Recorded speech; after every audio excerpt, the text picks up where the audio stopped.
So we have heard a lot of hobbyists ask the questions, what is the gender of my arowana? Or what are the ways to gender ID arowanas? And so let us talk about some of the ways people use to try to tell whether their arowanas are a male or a female. But before we do that, a quick disclaimer. The things that I will share are purely based on the things I am aware of and from fellow hobbyists and breeders whom I talk to.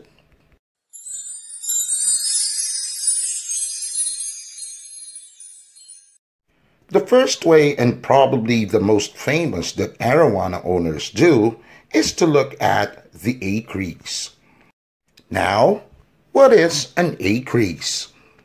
Notice the ones circled in blue? Those are the acreage. It is the thing on the side of your arowana's face near its gills. Notice that in both sides, the arowana has this as if forming a letter A. Now, while all arowanas have the so-called acreage, personally judging the gender of an arowana using this method is extremely difficult. And the reliability of this method for me is less than 50%. Look at the pictures of the acreage of some of my arowanas.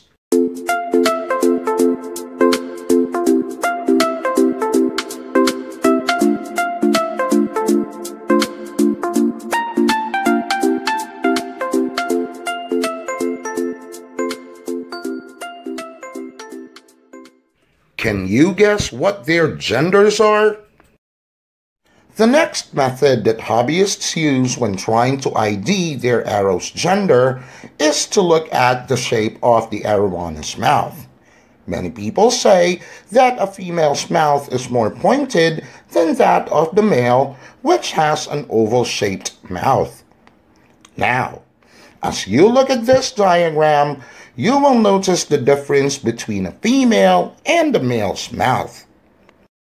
Many of us hobbyists try to use this method together with the first, but the probability is not 100%.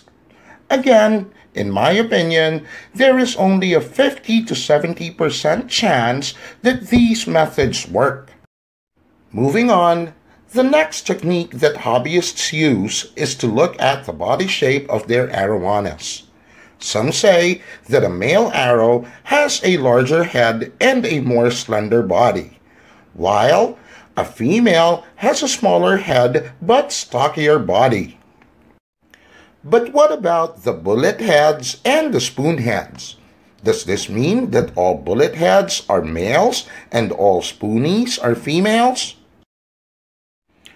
The next is DNA testing or DNA sampling. The method involves the extraction of the arowana's tissue and mucus. This process is said to be the most accurate method since it claims to have a 90% probability. Nevertheless, due to the cost, which many say is expensive, there is also the absence of facilities for conducting such in many countries. Now, for the only proven method, which I think most of you would agree with, is by having a proven pair. In my case, I was lucky enough that two of my arowanas paired naturally.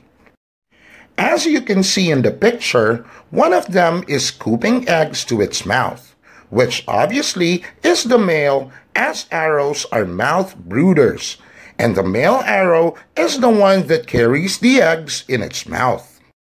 Now, the one beside the male is the female that laid the eggs, but sadly, I was not able to document it actually laying the eggs since my camera was not ready at that time. Lesson learned, always have your cameras ready. If you want to see how a male arowana takes eggs in its mouth, I have a video of it on my channel, so go check it out. There you have it, guys. Some of the methods hobbyists use in sexing their precious arowanas. I hope that you enjoyed the video, and please like, share, subscribe, and hit the notification bell. Bye for now.